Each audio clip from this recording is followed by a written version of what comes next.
Assalamualaikum warahmatullahi wabarakatuh.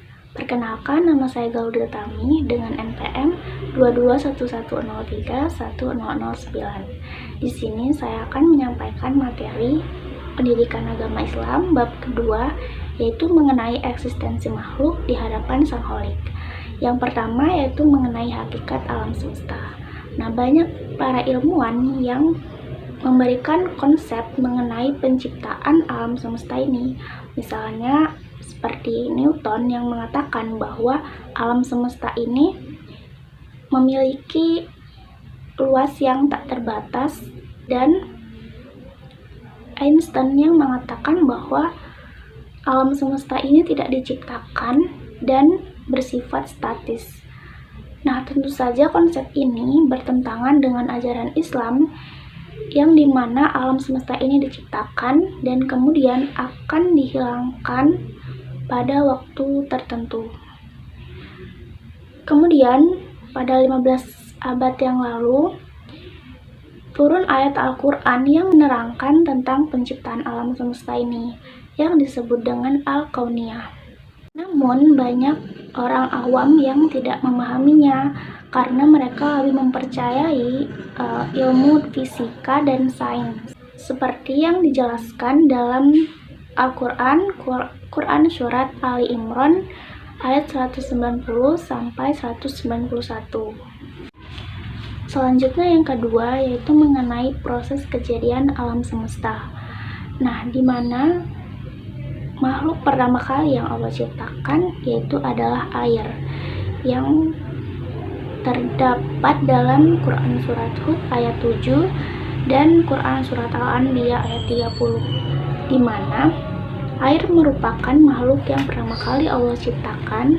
Setelah itu baru Arsy, Kalamul A'la atau pena agung, Lauhul Mahfuz, langit dan bumi. Selanjutnya yaitu mengenai bantahan terhadap teori Big Bang.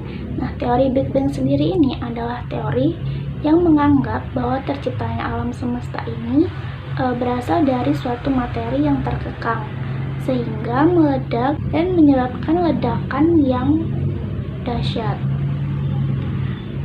Selanjutnya, seorang tokoh bernama Hisham Talbah ini memberikan tanggapan dan bantahan terhadap teori Big Bang ini. Yang pertama, di mana bintang itu berasal. Yang kedua, dari mana debu itu berasal. Nah, yang ketiga itu bahwa dalam ilmu fisika hampir semua hal yang berkompeten ini berpendapat bahwa jika dua partikel yang disitu terjadi repulse atau daya merenggang, yang keduanya tidak saling mendekati satu sama lain dalam jarak tertentu, ini tidak akan terjadi ledakan. Nah, lalu bagaimana mungkin keduanya saling mendekati lebih dari itu sehingga ledakan dapat terjadi? Kemudian yang keempat, seandainya kita mengisi penuh balon dengan gas dan alat peledak, maka apa yang akan terjadi pada gas itu? Apakah ia akan berkumpul di satu tempat saja? Jawabannya tidak. Bahkan ia akan menyebar ke semua sudut. Kemudian yang kelima, dari unsur kabut dan gas yang mempunyai ciri hampir sama, namun bumi tidak menyerupai planet lain. Nah, teori Big Bang ini bertentangan dengan firman Allah dalam Al-Quran, Quran Surat Fussilat ayat ke-9, di mana bumi ini diciptakan pertama kali selama 2 hari atau 2 masa, kemudian langit diciptakan 2 hari setelah penciptaan bumi. Nah, kemudian yang ketiga yaitu tentang manusia, yang terdapat dalam Quran Surat Al-Insan ayat 2. Manusia adalah makhluk yang sempurna karena memiliki jasad atau fisik yang indah dan dilengkapi dengan jiwa atau roh. Nah, Ismail Haqqi Al-Burusbi menyatakan hati yang diberikan Allah Subhanahu wa Ta'ala kepada manusia berfungsi untuk memahami aturan-aturan, hukum, dan undang-undang Allah. Mata berfungsi untuk perhatikan kekuasaan Allah sehingga ia mengambil pelajaran apa yang dilihatnya. Dan telinga berfungsi untuk mendengar ayat-ayat Allah dan nasihat-nasihat. Lalu ia merenungkan dan mengambil hikmah dari apa yang didengarnya. Nah, selanjutnya asal-usul penciptaan manusia. Dari mana asal manusia ini? Itu ada dua sumber, yaitu akal dan nakal.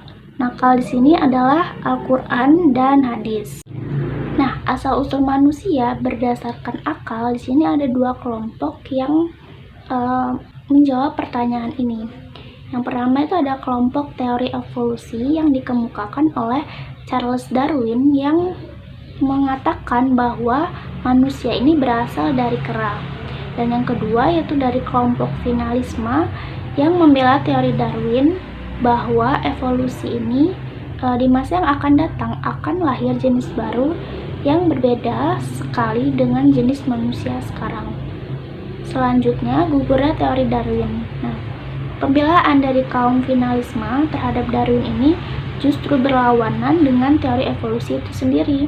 Berhentinya evolusi otak menimbulkan pertanyaan, siapa yang menentukan tujuan dan menyusun keteraturan alam, sedangkan alam ini tidak berakal. Nah, maka akan ditemukan jawaban bahwa yang menentukan tujuan dan menyusun keteraturan adalah Sang Pencipta alam, yaitu Tuhan. Nah, selanjutnya sini ada kejadian manusia berdasarkan akal. Di sini ada 4 proses penciptaan manusia yang disebutkan dalam Al-Quran. Yang pertama, proses penciptaan Adam yang terdapat dalam Quran surat Fatir ayat 11, Quran surat Nuh ayat 17, dan Quran surat As-Sajdah ayat 7-9 yang mengatakan bahwa manusia ini diciptakan dari tanah. Selanjutnya yang kedua yaitu penciptaan Hawa. Nah, Hawa ini diciptakan dari tulang rusuk Nabi Adam, yang dimana terdapat dalam Quran Surat An-Nisa ayat 1, Quran Surat Al-A'raf ayat 189, dan Quran Surat Az-Zumar ayat 6. Nah, yang ketiga ada proses penciptaan Nabi Isa alaihi salam.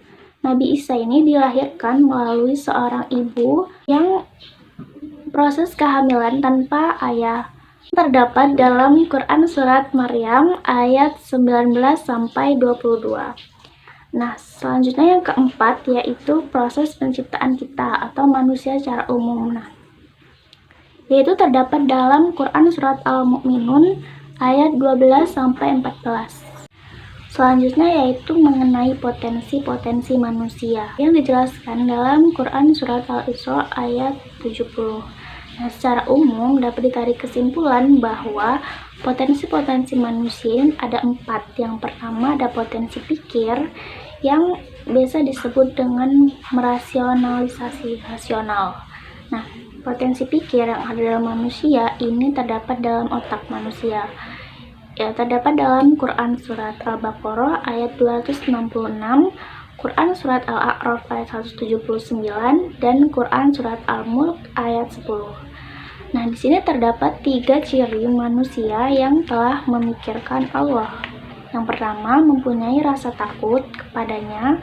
Yang kedua, memiliki keyakinan yang kuat kepada firman, janji, dan ancamannya. Dan yang ketiga, mempunyai pemahaman yang baik terhadap agama, berikut segala yang diperintahkan dan yang dilarangnya. Nah, yang kedua ada potensi akal. Allah memberikan kemampuan kepada manusia untuk mengingat dan memikirkan dalam rangka memahami tentang sesuatu di sekelilingnya. Mengenai potensi akal ini terdapat dalam Quran Surat Ar-Ra'd ayat 19. Selanjutnya yang ketiga ada potensi nafsu.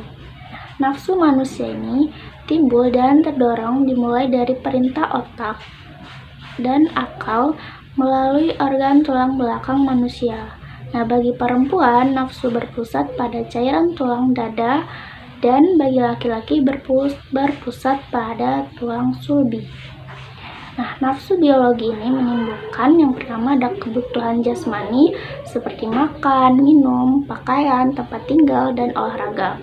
Yang kedua, kebutuhan rohani, yaitu seperti kebutuhan agama, ilmu pengetahuan, dan kasih sayang. Dan yang ketiga, kebutuhan status sosial, yaitu seperti seorang anak, istri, suami, dan pekerjaan. Nah, selanjutnya ada arah kecenderungan nafsu di dalam Al-Quran, yaitu nafsu amarah yang terdapat dalam Quran surat Yusuf ayat 53, nafsu laumah yaitu merasa menyesali diri yang terdapat dalam Quran surat Al-Qiyamah ayat 2, dan nafsu mutmainnah atau merasa tunduk dan patuh pada perintah Allah yang terdapat dalam Quran surat Al-Fajr ayat 27 sampai 28. Dan yang terakhir ada potensi budaya. Budaya adalah hasil karya manusia yang digunakan untuk memenuhi kebutuhan hidup. Dan yang terakhir yaitu tentang tujuan dan fungsi hidup manusia. Nah, manusia diciptakan oleh Allah Subhanahu wa taala dengan tujuan untuk menjadi khalifah atau pemimpin di muka bumi, yang terdapat dalam Quran surat Al-Baqarah ayat 30. Tujuan hidup manusia adalah semata-mata untuk mendapatkan keridhaan Allah, yang terdapat dalam Quran surat Al-Baqarah ayat 8. Nah, kesadaran manusia terhadap potensi yang ada pada dirinya ini bahwa mereka diciptakan oleh Allah tidak lain hanya supaya beribadah kepadanya. Nah, selanjutnya ibadah ini dibagi menjadi dua, yaitu ibadah maqdoh dan ibadah ghairu maqdoh. Ibadah maqdoh atau ibadah khusus yaitu pengabdian sebagai hamba yang ditujukan kepada Allah seperti thaharah, salat, puasa, zakat, dan haji. Dan yang kedua, ibadah ghairu maqdoh yaitu ibadah muamalah, yaitu pengabdian kepada Allah yang dinilai melalui hubungan sesama manusia seperti pernikahan, perdagangan, pendidikan, dan lain-lain. Sekian yang dapat saya sampaikan. Saya akhiri. Wassalamualaikum warahmatullahi wabarakatuh.